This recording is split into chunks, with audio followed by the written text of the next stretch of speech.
Hey, everybody. Hope everybody had a phenomenal weekend and is ready for the stream to be back. It is Monday. It is September 11th, which is obviously a very somber, solemn day here in the United States as we commemorate the 22nd anniversary. I can't believe it's been that long.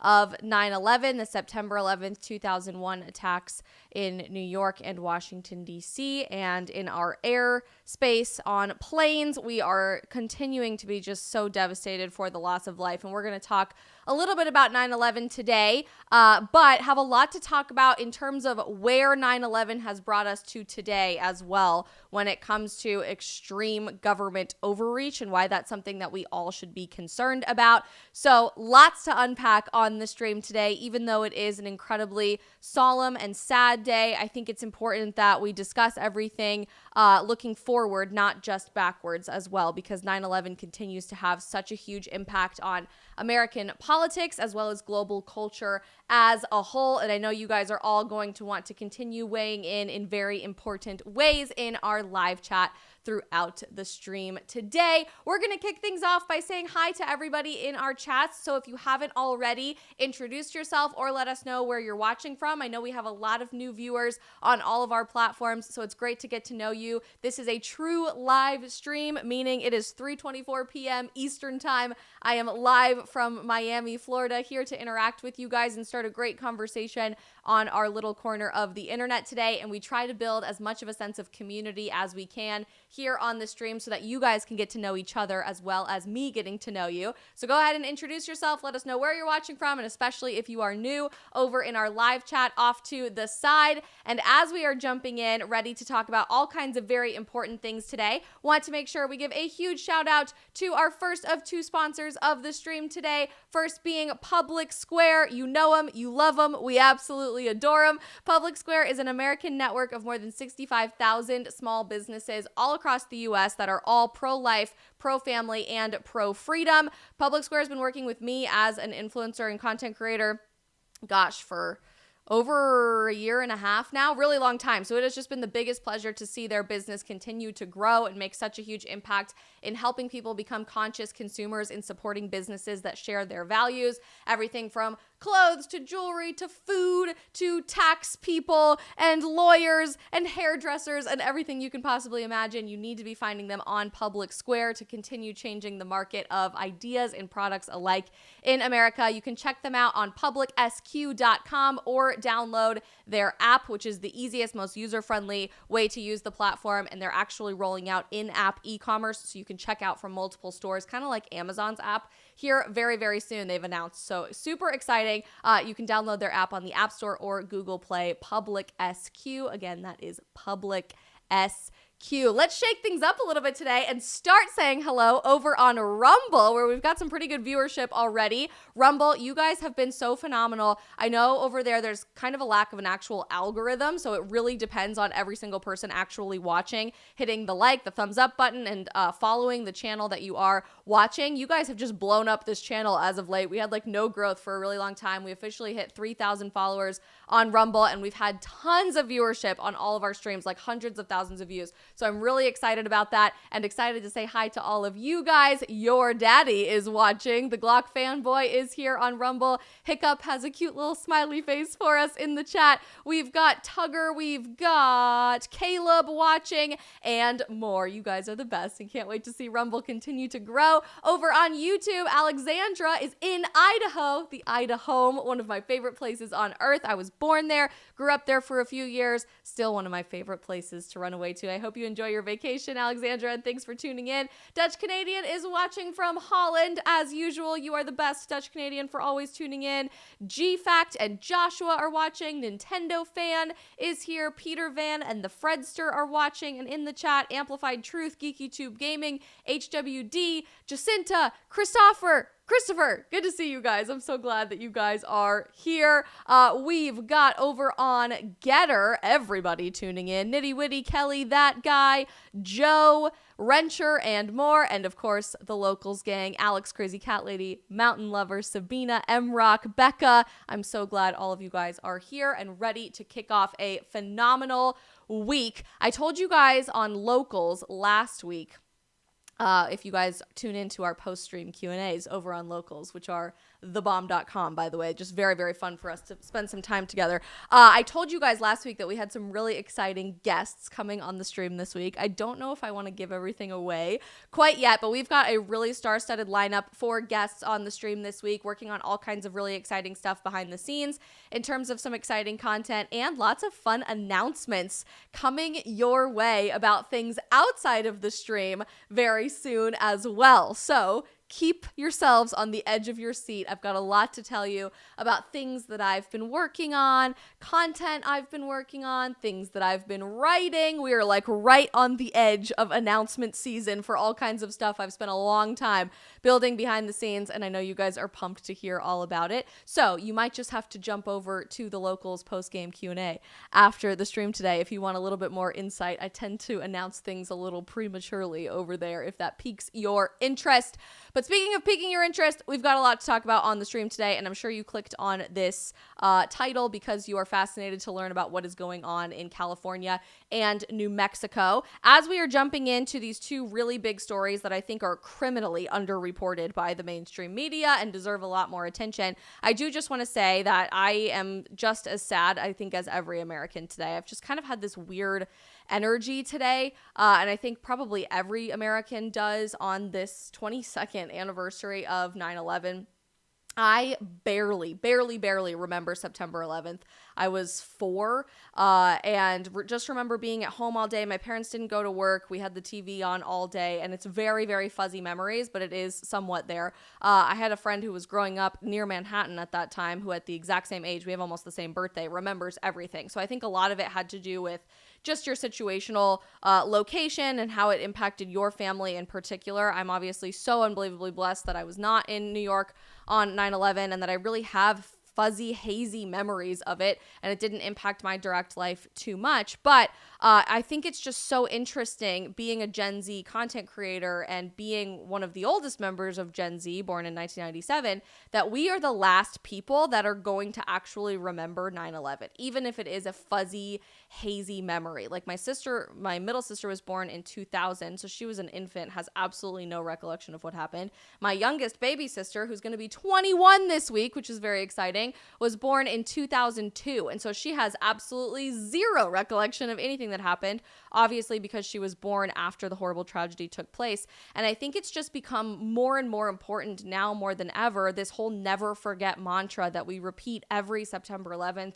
We all repost the videos and the graphics, and we share the recordings of the phone calls from people on planes and see the images of people jumping from the World Trade Center and the Twin Towers. But there's an entire generation of people who are now coming into adulthood and starting to impact our culture who literally just weren't even born for September 11th. They have no realm of concept of a reality before the war on terror, which characterized our entire childhood. We have no recollection of what it was to go to the airport, I certainly don't, before TSA and before extreme security measures everywhere. We don't remember a time before the Patriot Act when the government just absolutely exploded in terms of its size and scope. And so creating this generational awareness and generational education for people who were never, ever aware of what that meant from the world changing overnight, the day the world stopped turning, as the famous song goes, I think is so unbelievably important because we are truly never more than one generation away from the extinction of freedom. And that's been repeated by so many U.S. presidents throughout history since Ronald Reagan first uttered those words. I think it's true no matter what country you call home. When we fail to remember our history and when we fail to bring this compelling story into the future of days that the world stopped turning, 9/11 just being one example, I think we run the risk of being doomed to repeat history. And September 11th obviously will always be one of the most unfathomable tragedies in the history of humanity. Truly, the entire world just stopped in their tracks take it all in, knowing that the world would never be the same after the collapse of the Twin Towers, the attack on the Pentagon, and these flights being hijacked. But there were also many things after September 11th that I think we were very rash in rushing into, the Patriot Act being one of them, that did forever change policy and culture as we know it, like having to go through TSA every single time you get on an airplane, which has its ups and downs, I will admit, like the Patriot Act taking over all of our most basic liberties and freedoms with this extra filter and lens through which you have to look through everything in the United States of America today after 2001. There's a much bigger cultural implication that while we remember the tragedy of those 3,000 lives lost and the 3,000 families that didn't have a loved one come home that day, I think impacts all 300 million of us in America today in ways that we don't really comprehend or expect. And it's that cultural and political and policy shift that I think we see brought forward into 2023, obviously impacted by the immediate response from 9/11 that at the time, I don't think anybody could have ever predicted would be bad. It was an immediate gut response, trigger response to make sure you could protect as many people as possible, but has just had massive ramifications for the concept of freedom that we never intended, or perhaps some people intended, some people in power intended, to come to fruition. And that's what I really want us to focus on today. So at the get-go, I've had just like the weirdest attitude and mood today. I'm sure everybody has. It is such a solemn and somber and sad day for us to remember this loss of life of almost 3,000 people in just the most horrific, terrible, unimaginable ways possible. I just, before I started the stream, was listening to Charlie Kirk on his account on Instagram, posted the phone recording of Brian and Jules, which I listen to every single year. And I'm crying right now. I bawl my eyes out every single time because it's just so hard to wrap your head around how you would react in a situation like that. And I just want to invite all of you to continue praying, because prayer is our most powerful weapon in this very broken and truly evil world where evil is incarnated in so many different ways and destroys our lives. But these families still don't have a loved one 22 years later. Kids grew up without moms and dads. Spouses had to figure it out as single parents. People lost children. Mothers who were pregnant died on 9/11, many of them, and those babies never got a chance to grow up. So let's just continue remembering, first and foremost, as our obligation and our responsibility so that we can never repeat this historical, horrific event ever again, but also praying for all of those families, because that's just an unimaginable tragedy that impacted these people's lives in ways you and I will probably never fully understand unless you knew people throughout that process who lost their life. But thinking about the cultural impact here is where I want to shift the rest of this stream. So obviously, we've seen the ramifications of the Patriot Act, for example, completely change and take over the world of American policy and governance, and certainly culture as a result of that. I think we've really seen a massive decline from the extreme unity that we experienced as Americans on September 12th and moving forward from there, that we had a common sense of an enemy, even if it was very nebulous as this war on terror instead of a specific country, that could unify us and bring us together to stand for American values, whereas unfortunately today, I think we don't really even have a definition for American values or what American values are supposed to look like.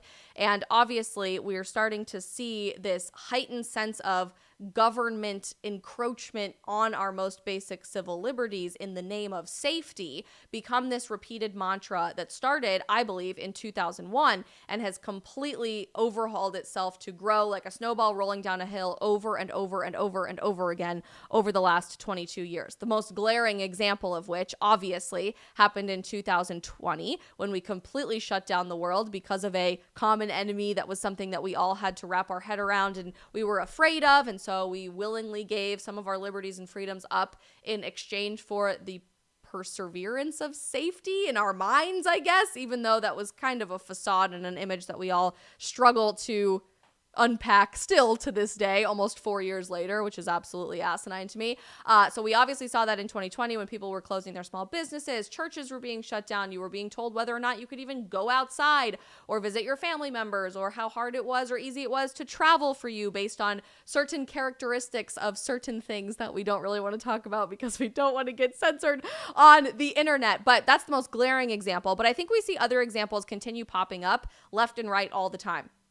Just the other day, we continue talking about the ban TikTok bill that has pretty much nothing to do with banning TikTok. I've been extremely outspoken about this on social media and on the stream for the last several, I don't know, you guys tell me if you've been watching for a while, year maybe, since this really first became an issue. I guess in March it kind of first started cropping up. So since March, that this new Restrict Act being floated in the U.S. Senate and widely supported by both the Republican Party and the Democrat Party and the President of the United States is essentially a Patriot Act for the digital age, where we are repeating a lot of the same mantras you found in the Patriot Act and a lot of the same restrictions of liberty and freedom under the guise of safety, under the guise of wanting to prevent terrorism or prevent national security issues by regulating every single thing that you get to say, do, like, save, interact with, post online, which is extremely damaging to a level I think the average person just really doesn't understand.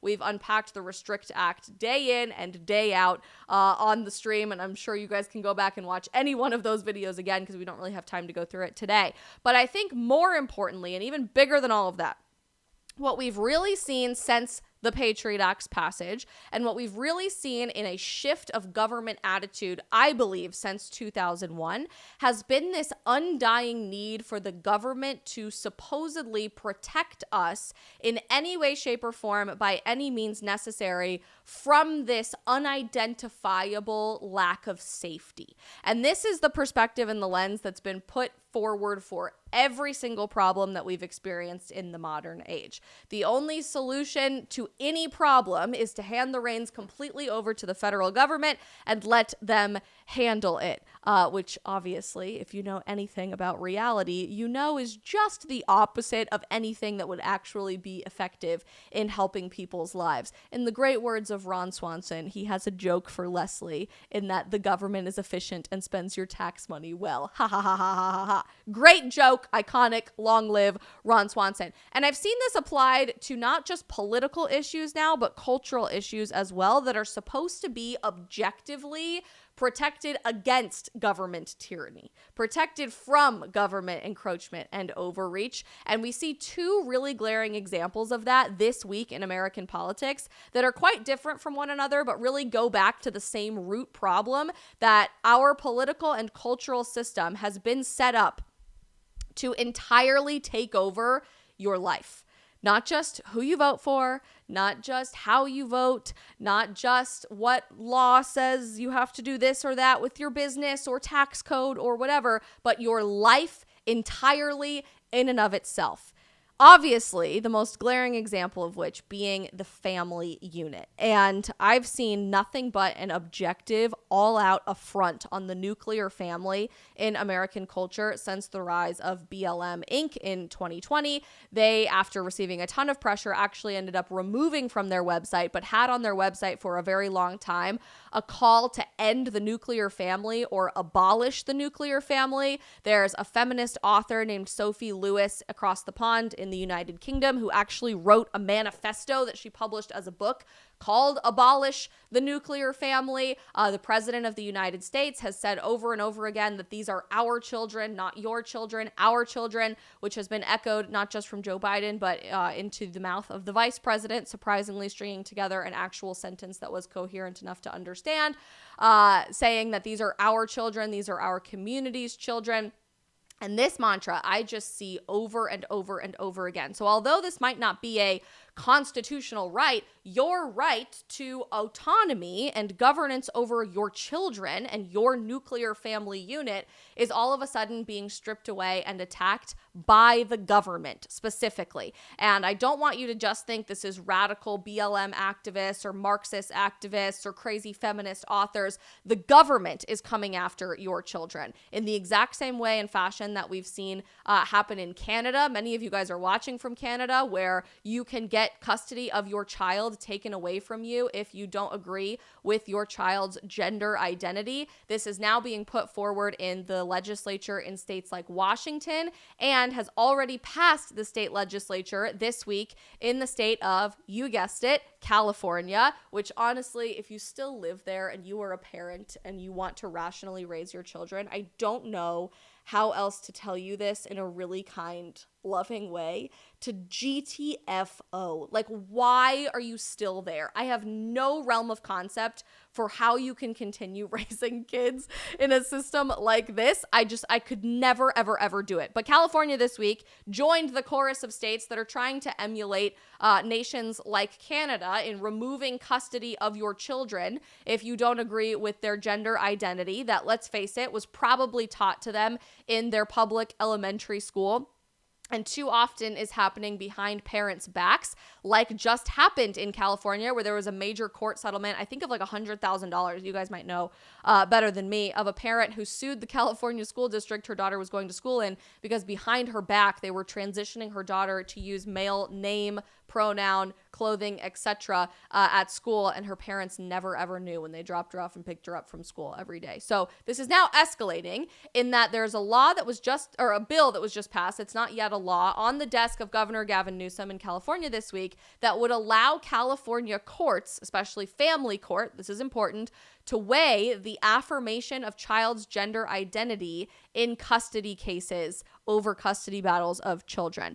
This is AP reporting on this, and it's just crazy to me that we're even having this conversation. California could soon require judges to consider whether a parent affirms their child's gender identity when making both custody and visitation decisions under a bill that cleared the state Senate on Wednesday. The vote was almost entirely split along party lines. Why is that not surprising to me one bit? With Democrats arguing the legislation would help to protect the well-being of LGBTQ plus children whose parents are going through a divorce. Of course, it's Senator Wiener who's leading the charge here. We love to see that. Democratic Senator Scott Wiener, of course. I feel like Thor. Of course, who represents San Francisco, said the bill was a proactive measure. This is not about having to get involved after a child has been beaten and had their arm broken or after they've been kicked out. This is about trying to make sure that something terrible does not happen to them. Every Republican in the state Senate voted against the bill.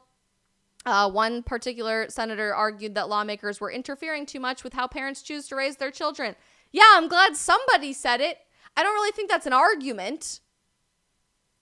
I think that's just objective reality at this point. Inverting this into the mix is going to pit one parent against one another and make things worse, they said. The vote comes amid intense political battles across the country over transgender rights, including efforts to impose bans on gender-affirming care, bar trans athletes from girls and women's sports, and require schools to notify parents if their children's asked to use different pronouns or changes in their gender identity. The California bill would make gender affirmation one factor among many that courts already have to consider in custody proceedings, including whether a parent has been abusive, because that's the same thing, and how much contact the child has had with the parents. In the state if the state assembly agrees to the amendments made to the bill, it would still have to be signed by Gavin Newsom to become law. Important distinction here that honestly I don't think is hugely shattering towards this bill. It doesn't require judges to prioritize whether a parent affirms their child gender identity over other factors. What affirmation looks like depends on the particular child and their age. So while they're not going to prioritize necessarily, they could, but they're not mandated to, whether or not you accept your child's newfound gender identity, it is a factor now, assuming Gavin Newsom signs this bill, which all intents and purposes he probably is going to. His party unanimously supported it there in the California State Senate when it became a bill that was passed and is now on his desk. And I don't see any reason in his line of thinking or any policy change of perspective that he might have that would limit him from signing this bill. So I totally believe that this bill will become a law in the state of California. But talk about the government, not just wanting to mandate your most basic civil liberties as an individual. They are now trying to strategically strip away the structure of your family unit, the most successful and unbreakable governance unit in all of human history, where you are supposed to have autonomy as the parent and as a guardian, not as the government, but as a guardian of your children, a protector of your children. The government is now feeling the need to take one step too far and actually regulate whether you get to keep your kids or not. Because after all, they're not really your kids. They're our kids. And if they're all of our kids, then whatever the people in power, whatever politicians say, goes. It is disgusting. And the really sad reality is this is only going to lead to kids being exploited in the state of California to try to push a political agenda. That's already exactly what's happening. And far too many parents are coming forward with stories of their child being transitioned by their teachers or their peers or the school counselor or even heck Planned Parenthood that has agreements with most California public school districts and works in the school nurse's office to give kids testosterone or start giving them counseling about their new pronouns completely behind their parents' back with absolutely no knowledge, no inclusion, no part of the conversations from the parents whatsoever. Unacceptable, but if you really think about it, is kind of a natural consequence to what Americans have accepted since 2001, if we think about this, in the name of safety, in the name of protecting people. Because you read it yourself in that AP article, that the entire line of thinking here by those who supported this legislation, the entire point here was to help protect the well-being of LGBTQ plus children whose parents are going through a divorce. Just like we try to protect you against this unknown certain illness out there, just like we try to protect you from terrorism, just like we try to protect you from XYZ, this is what we are doing now to protect the most vulnerable people in our society. When in reality, actually protecting people would be sending the government to the high hills as far away from these kids as humanly possible that are genuinely being yanked in one direction or another about their biological gender and their gender identity, about undergoing voluntary mastectomies and hysterectomies when they're still kids, about taking testosterone or estrogen that's going to forever change the hormonal and chemical and physical makeup of their body just so that we say we care, just so that we say we're protecting these kids, when in reality, these kids are going to be infertile, they're going to be anxious, they're going to be depressed, they're going to be mutilated for the rest of their life, forever and evermore. And the exact same line of thinking of we are going to protect you. Sorry, we've got a jumpy, barky dog over there. We're working on the corgi cam because I know you guys have requested it. The other line of thinking that's really, or the same line of thinking that's being brought forward into another example this week, I think can also be traced back to what Americans have culturally and politically accepted since the Patriot Act, since the realm of the aftermath of 9/11 and the government needing to protect us at all costs. Period. End of story. Just nearby to the state of California in New Mexico, which is a wild, wild place. Growing up in Colorado and then living in Arizona for a few years, I've spent so much time driving through the state of New Mexico. And there are parts of New Mexico I really love, Santa Fe being one, for example. But most of New Mexico just feels weird. Like the whole time I'm driving through New Mexico, sorry if you're watching from New Mexico, I'm just like, yeah, I can hurry up and either get to Arizona or Colorado. At this point, I'm happy to just speed right through. I refuse to spend the night in Albuquerque. It is way too dangerous to do that. In fact, one time when I was in a road trip driving from either Phoenix to Denver or Denver to Phoenix. I can't remember. I stopped in Albuquerque to fill my car up with gas. And while I was filling my car up at the gas station, a bunch of people started pulling guns on each other at the gas station right off the freeway. So very common for Albuquerque and New Mexico in general. But the governor of New Mexico this week used the same, the government is going to protect you at all costs, no matter what freedoms we infringe upon mentality, when she decided to do this. I'm going to start with this one, actually. The governor of New Mexico issued an order on September 9th, so just a few days ago, suspending the right. Let's just stop right there and read that part again. Suspending the right. The governor, all of a sudden, now has the opportunity and obligation to suspend your rights whenever convenient to them to carry firearms, period, in public at all. Open carry or concealed carry in public across not the whole state, but just Albuquerque, which is the most bizarre thing I have ever politically seen from a state government, ever. Perhaps the most ridiculously encroaching and tyrannical thing I've ever seen from a state government, ever, period. The governor of New Mexico, Michelle, I've never know how to say her maiden name or middle name, Lujan? I think it's Lujan because it's Hispanic, I think. Grisham on Friday issued an emergency order. So this is how we're getting away with this. It's now a public health emergency. That's how we're going to call this. Suspending the right to carry firearms in public across Albuquerque and the surrounding county for at least 30 days in response to a spat of gun violence. The Democratic governor said that she expects legal challenges. Well, gee, I wonder why. I wonder why you would expect legal challenges to completely suspending somebody's constitutional rights just because you want to, under the guise of protecting people in a city that is wrought with violent crime and criminals. I know firsthand, having been at a gas station where everybody starts pulling guns on each other in Albuquerque not that long ago. So I doubt any criminals who want to shoot people are actually going to follow this, oh, I can't bring my gun out in public order today. Expects legal challenges, but was compelled to act. We have to do something. Because of recent shootings, including the death of an 11-year-old boy outside of a minor league baseball stadium this week, which, let me just say, is horrifying, right? That's so sad. And nobody wants something like that to happen to an 11-year-old boy.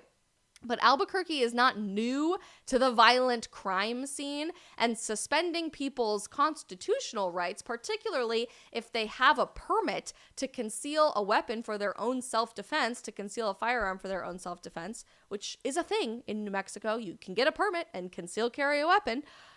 Suspending those people's rights to defend themselves or help defend others who are in the face of evil, violent crime, of evil incarnated, is not the solution to helping this happen one bit whatsoever.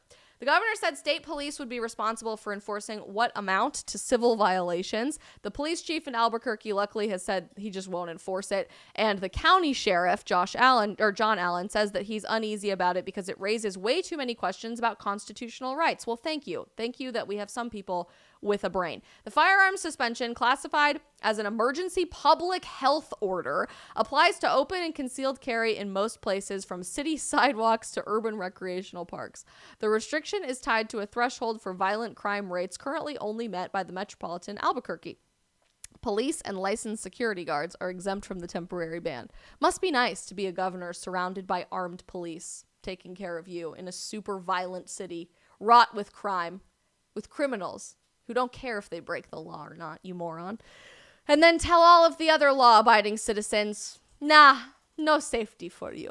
Violators could receive several different options here, including civil penalties and a fine of up to $5,000, said the spokeswoman for the governor's office. Under the order, residents can still transport guns to some private locations, such as a gun range or a gun store, provided the firearm has a trigger lock or some other container or mechanism making it impossible to discharge. She acknowledged that not all law enforcement officials were on board with her decision. I welcome debate and fight about how to make New Mexicans safer. So obviously she expects legal challenges. And obviously I think she knew this wasn't going to go very far. Like instantaneously when I saw this come to fruition, I texted my parents who are attorneys. I talked to my fiance and I'm like, I don't even know how this could have possibly been brought to fruition. This wasn't legislation. This wasn't voted upon by anyone. The voters of her state and of Albuquerque certainly did not have an opportunity to weigh in on this issue. This was just a unilateral, one-sided, we're just gonna go for it and see what happens decision from a tyrannical governor who thinks that her shit don't stink. No offense, but that's exactly what is happening here.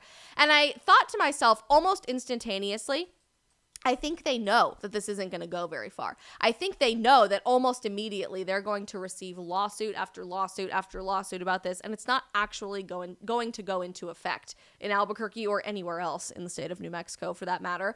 But I think we've just come to a time, especially post-2020, where most government officials from both parties, by the way, I'm not exempting anybody from any of this criticism, have just been seeing out of experimentation how far they can push. How far can we really take this government power thing in the name of protecting people, in the name of public health orders, in the name of a government emergency to take over as much power as humanly possible in a country that was built the other way around? Because it's taken a long time for us to get here. But could you imagine if they would have tried to pull this crap in 1790? No, absolutely not. That would have never happened. But little by little by little, largely since the Patriot Act and largely since 2001, because the world forever changed and we forever made a contract with ourselves by saying, you know what? It's okay for us to give up liberty. It's okay for us to give up freedom if we think that we are going to be safer. We've set that precedent that has been reinforced over and over and over again in the last 22 years, where every once in a while, certain government officials, who knows who's telling them what to do, just putting that out there, will poke the bear a little bit further each and every time. We'll say, I think we can get away with this much. I think we can get away with this much. I think we can get away with this much. And when people don't immediately stand up and fight back and say, we are not accepting any of that, we will not give you an inch and you certainly will not take a mile, then it becomes normal. Then it becomes just another day in the United States of America. It just becomes another problem that, thank God, the government stepped in to try to solve.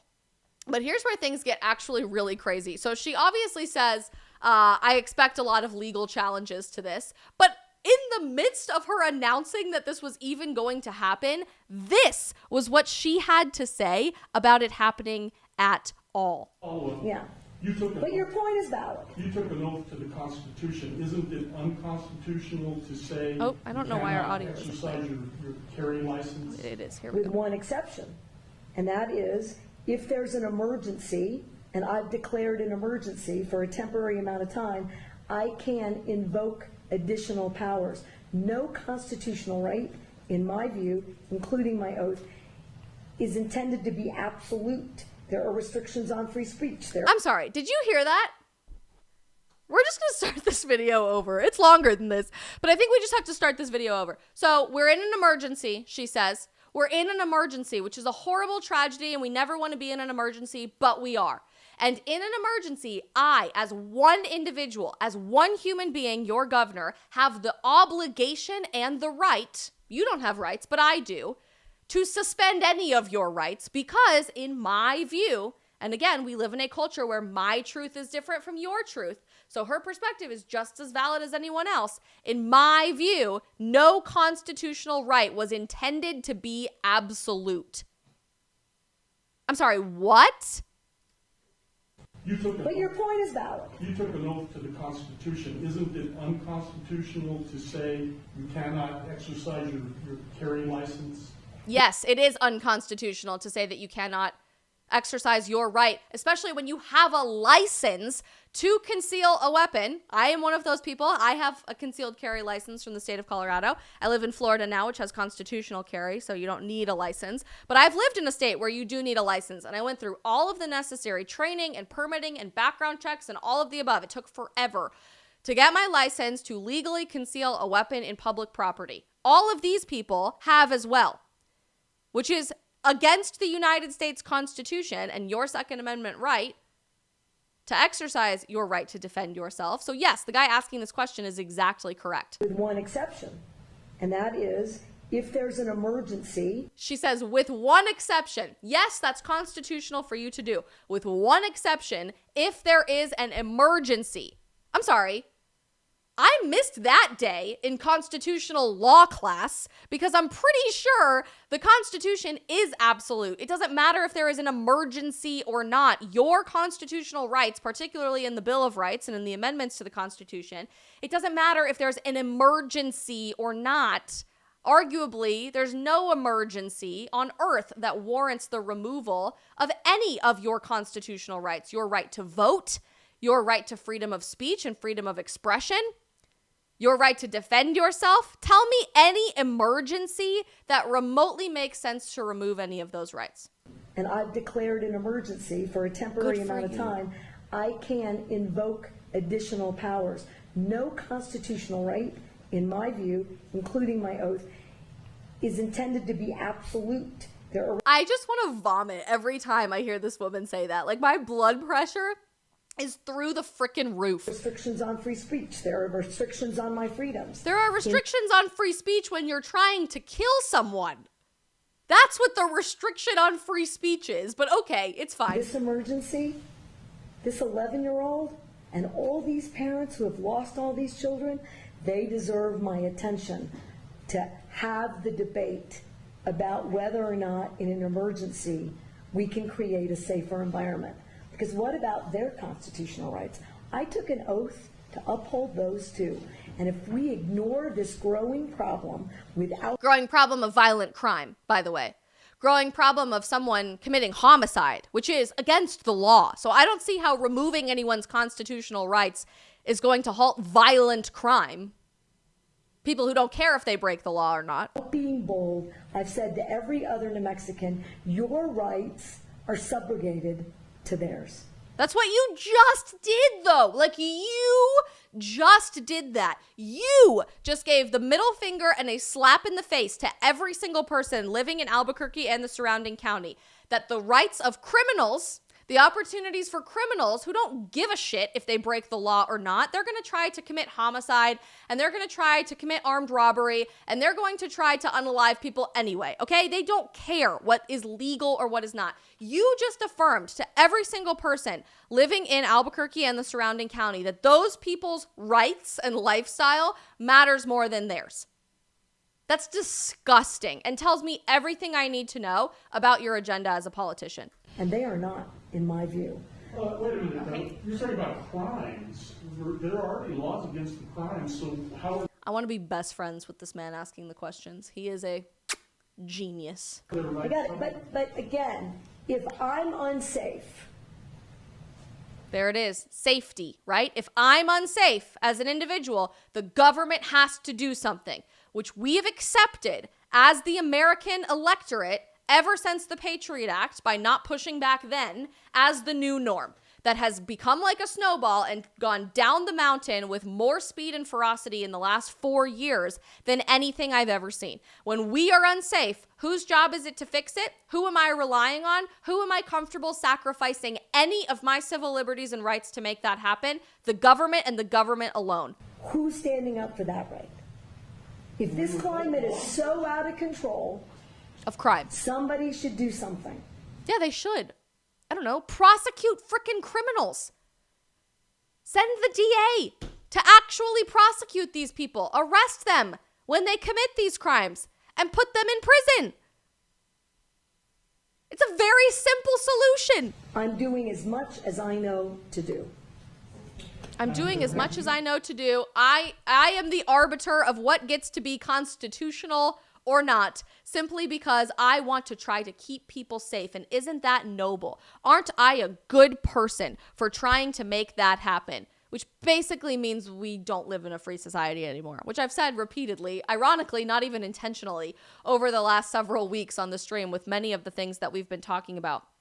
In America today, objectively, we don't have freedom of speech because our freedom of speech on here is not really protected. Objectively, we don't really have freedom of assembly because certain protests and gatherings and the like get shut down by the government when they are not convenient or in alignment with what the powers that be believe in or pose a national security risk, even if nothing bad happens in the process. Your right to defend yourself clearly is not really protected in America today because in certain states, they're just going to say, yeah, we don't care what the Constitution says. We're just going to do this because we want to keep people safe. Your right to bodily autonomy has been under attack for several years in America today. If we don't have any of these things, the truth is we don't live in a free society anymore. We don't. And naturally, there's going to be legal pushback on all of these things. But I hope this is a wake-up call because this is what we've been accepting as an American citizenry in exchange for the guise, the facade, the illusion of safety since the aftermath of September 11th. And I don't necessarily judge us for that. The world stopped turning and our entire society changed overnight after the September 11th terror attacks, which were horrific and arguably one of the darkest days in all of human history. But in our naivety, we accepted complete government overhaul in exchange for safety. And I don't think we could quite think of, in the immediate emotional response to what was happening 22 years ago, what this would look like 22 years later. How bad it truly would become. What the give an inch, take a mile consequence would truly manifest itself to be 2+ decades later and where it's going in the next 2+ decades if we don't draw a line in the sand and say enough. Enough. So obviously there have been legal challenges because, believe it or not, if you've never read the United States Constitution, let's read it for ourselves. These amendments in particular in our Bill of Rights, but your constitutional rights are intended to be absolute. Like, there is no gray area whatsoever in what the intention of the law actually was here. If you know anything about the law, how you write things completely matters, and wherever you leave room for ambiguity, there will always be ambiguity.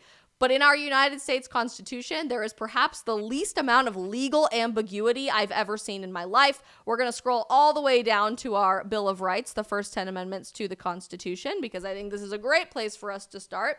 And let's just start with the Second Amendment, because that is what the governor of New Mexico clearly believes can just be done away with instantaneously via gubernatorial executive order, not even a state law passed by the legislature, but just something I decided to do today as one tyrannical you-know-what when I woke up out of bed on the wrong side of bed this morning.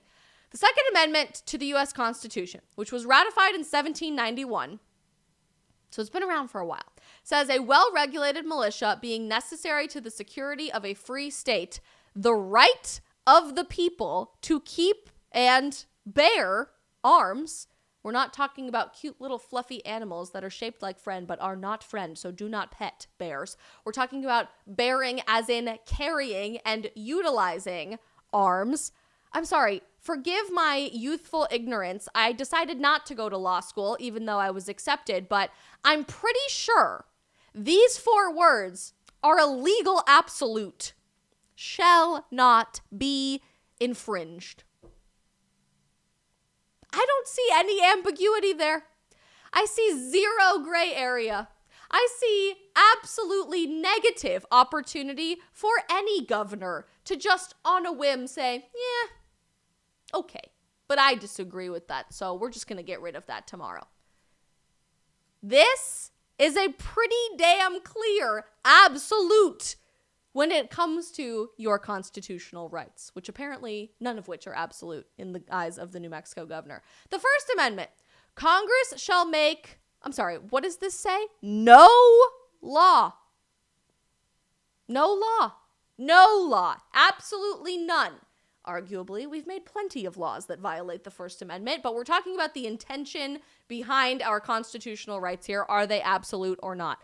I don't really see gray area behind Congress shall make no law respecting an establishment of religion or prohibiting the free exercise thereof. Gee, I wonder if the FBI read this when they decided to start infiltrating Catholic churches and try to call you a domestic terrorist for exercising your freedom of religion, or abridging the freedom of speech or of the press or of the right of the people peaceably to assemble and to petition the government for a redress of grievances. But while we're really asking this to ourselves, what other amendments are maybe not absolute?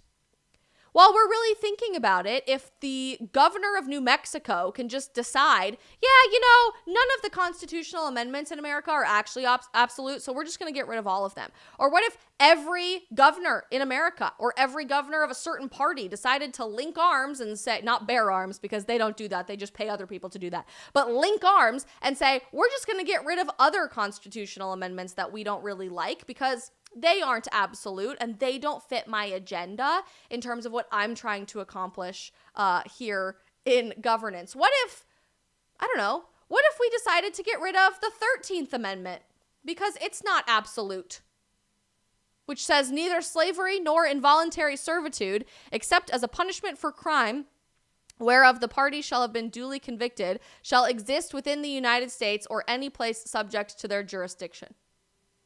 What if we just decided, this one doesn't really apply all the time. It's not really an absolute, so we're just going to get rid of this because we don't really like it, to be honest with you. What if we decided to get rid of the 19th Amendment? The right of citizens of the United States to vote shall not be denied or abridged by the United States or by any state on the account of sex. What if we just decided, it doesn't really fit what I think is a constitutional right. We're just going to suspend that for 30 days. 2 weeks. Just 2 weeks, everybody. Calm down. It's just 2 weeks in your house. We're just going to temporarily get rid of that because we're just not really feeling it right now. Do you see how unbelievably dangerous this instance of poking the bear actually is? But it's the exact same line of thought that we are seeing from the governor of New Mexico and, frankly, from what's happening in California with trying to decimate from the government, from a legal perspective, the status of the nuclear family and your autonomy as an individual and family unit from the government trying to encroach upon how you live your life. This is a really scary reality. And I don't say all of this to totally just freak you out and say, oh my gosh, we just have to go into a panic now. And oh my God, what are we going to do? It's time for a revolution. Arguably, it is kind of time for a revolution, but probably not the one that you are thinking about. We need to acknowledge today, on September 11th, 2023, that in the last 22 years, because we've been scared, because we've been afraid, because we don't want to lose our lives, we don't want to lose our safety, we don't want to be harmed physically or emotionally or otherwise, that we should trade our freedom, our liberty in exchange for the guise of safety by giving those up to the government, bit by bit by bit by bit. That's exactly what we saw with the passage of the Patriot Act, which nobody really fought back on. Nobody really batted an eye at the time. There were small grumblings of, this might not be such a good idea in 2001, but both parties unanimously were like, yes, we're going to make this happen overwhelmingly. Since 2001, we've done this exact same exercise with the Second Amendment, with the First Amendment, with our freedom of religion, with our freedom to assemble. We certainly saw this come to a head at unproportional levels from any other time in American history in 2020. And now we're seeing it going into 2024 in unprecedented ways where they are saying the quiet part out loud. Maybe not to accomplish getting the quiet part to be coming to fruition instantaneously, but like I said, to poke the bear and push the button to see how upset people really are. And if we don't hear a lot from them, if they're not very upset, if we can keep getting away with it, then we'll make it happen. If we can get away with 2 weeks, then we'll get away with 2 years. If we can get away with one city, then we can get away with 10 states and then the whole country. If we can get away with one state legislature, then we're going to make this happen federally, and so on and so forth. This really is for lack of a better term, like the edge of the cliff, the tipping point, the crisis mode of what it means to live in a free country, which, again, you could argue, I've said it before on this stream even, and I'll say it again, we don't really even have anymore. I hope that we can try to retain that or try to bring that back to the fold, but arguably it's already gone too far to the point that we really don't even live in a free country anymore. But if we are serious at all, a little bit about trying to retain any semblance of individual liberty, it has to start today. Yesterday, really. It should have started 22 years ago, but we were afraid. And I don't necessarily fault anyone for that. But I think it's really encouraging and inspiring, even if you're not Christian, even if you don't believe that Jesus Christ is the Son of God, none of that. I think it's interesting that in the Bible, exactly 365 times it is said, do not be afraid. It is a daily reminder and a daily mantra that this world is not our home. It's not. The one thing every single one of us human beings have in common is that it's not forever. This life is not forever. We all die. Life sucks and then you die, as the old saying goes. And if that's the case, what can we do in this extremely temporary period of time, in this blip on the radar in the grand scheme of our existence, to let go of fear, especially fear of death and illness and lack of safety? Because guess what? We're all going to die. So whether you're scared of it or not, it's going to happen. You might as well start getting to terms with it at some point. Where we can choose to let go of fear and instead fight for goodness, fight for morality, fight for truth, that's going to pay off for the next generation and the next generation and the next generation. That's what's going to protect this insane experiment called a free country that amazingly kind of continues to stand several hundred years later after never before being experimented with in human history. That's what 22 years from now, hopefully, my kids will be talking about when they are advocating for liberty and freedom to be brought forward into the next generation, instead of having a conversation about how we all let it go extinct because we were afraid. Do not be afraid. And as for the 22nd anniversary of September 11th, I think there's something really beautiful that I've just been reminiscing on today that I wanted to share with you. The more I thought about those 3,000 people this morning as I was preparing for my day, and those 3,000 families and just the magnitude of the loss of life that our country experienced over 2 decades ago, which is just so crazy to me that it's been that long.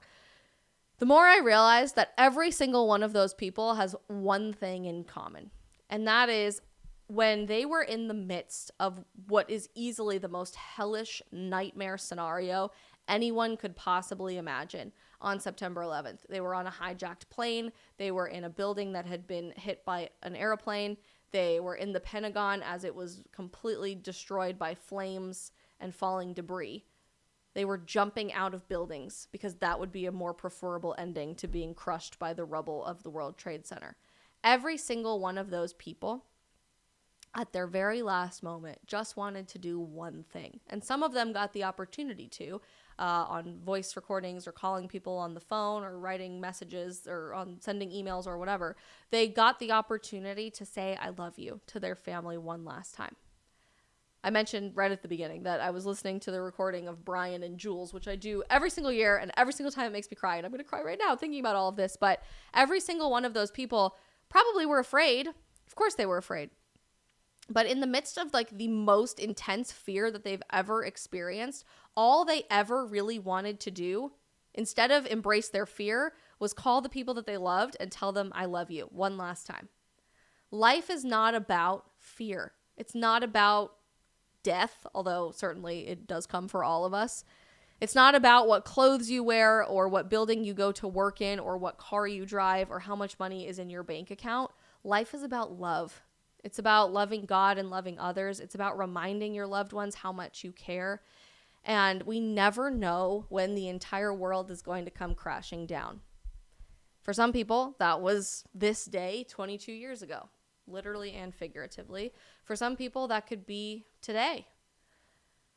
For all of us, it could be tomorrow, truly. We don't know what the future holds. We don't know what things that we should fear are right around the corner or on the horizon. But wouldn't you so much rather live your life embracing love over fear and choosing to call your parents, even if you haven't in a while, to tell them how much you love them and how much you care, to FaceTime with your siblings if you're all grown up and you live far apart, or have coffee with your friend that you've been meaning to talk to for months and it's just fallen between the cracks? Wouldn't you rather go to sleep tonight holding your spouse in your bed instead of your phone and scrolling mindlessly through fearmonger news stories going viral on X, which is formerly Twitter? Wouldn't you rather live today if the only thing you could do is love one another instead of constantly live in fear? And if we did that, there would be absolutely no realm whatsoever of these insane laws and government overreach coming to fruition. None, because we wouldn't be afraid. And those with an ulterior motive and a horrifying agenda and who are corrupted by power, which is, newsflash, pretty much everyone in the government, wouldn't have a leg to stand on because we wouldn't tolerate it. And something to think about. And I hope that it's the message that you are able to remember next to 9/11 in 2024 and every 9/11 to come. We had a ton of people donate in our super chat everywhere, which was awesome. Rumble Rick, thank you so much for donating over on Rumble. You guys are the best. Your daddy, thank you for the donations on Rumble. Maze Page, thank you so much on YouTube. You're the best. Roman, thank you. And G-Fact, you guys are so great. I'm sorry I didn't shout you out in the moment. I was like kind of on a roll about very important things to talk about, so I didn't want to lose my train of thought. We are going to jump over, and I want to invite every single one of you. We've got 430 of you watching live right now on Rumble, so we want to invite you and all of you guys watching on YouTube and on Facebook and on Getter to join us over on Locals. I am dropping the link right now in our live chat where we have our post-stream Q&A every single day after the stream and some exclusive content that only exists over on Locals. It's kind of like social media for people who hate social media, and you guys get an opportunity to get to know one another. You can post in our Locals community, kind of like a Facebook feed or wall, not just me. So if you're looking for opportunities to get my attention and share things with me, or to make new friends and just create this sense of network and community with other truth seekers all over the world, please join us over there in just a second. And moving forward, we've got all kinds of really exciting stuff coming to Locals, including in-person meetups and more. And as we are closing out of the stream today, I want you guys to do me a huge favor. And if you haven't already liked the stream, please do so. That can be a little thumbs up button or the little heart.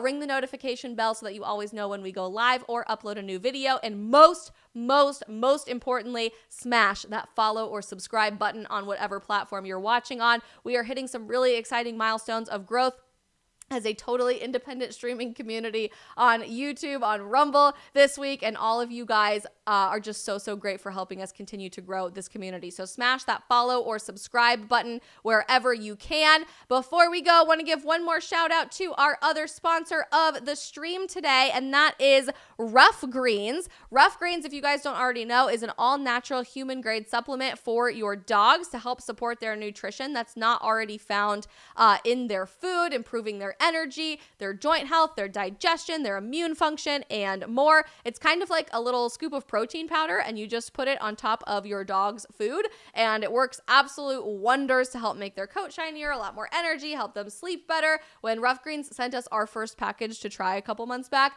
Libby literally could not stop whining and scratching at the box. She loves their little scoop powder in her food, as well as their dental chews and their treats, and they sent us all kinds of fun toys for her to play with. She is the biggest Ruff Greens stan on the face of the planet, and you guys know me. I would never ever tell you to give something to your dog unless I really believed that it was working for my dog too, because she's basically an extension of my soul, and that's how we roll around here in this corgi obsessed corner of the internet. You guys can check them out at tryruffgreens.com at the link that I just dropped in our chat. And I hope to see you guys all over on Locals here in just a bit. Don't forget to smash that follow or subscribe button. And we are back on the stream tomorrow and with very special guests throughout the week, which I may or may not sneak preview to you on Locals in about 3 minutes. So you should join us over there at 3 p.m. Eastern. I love you guys so very much. Hope that you have a great rest of your Monday night, and we will see you tomorrow.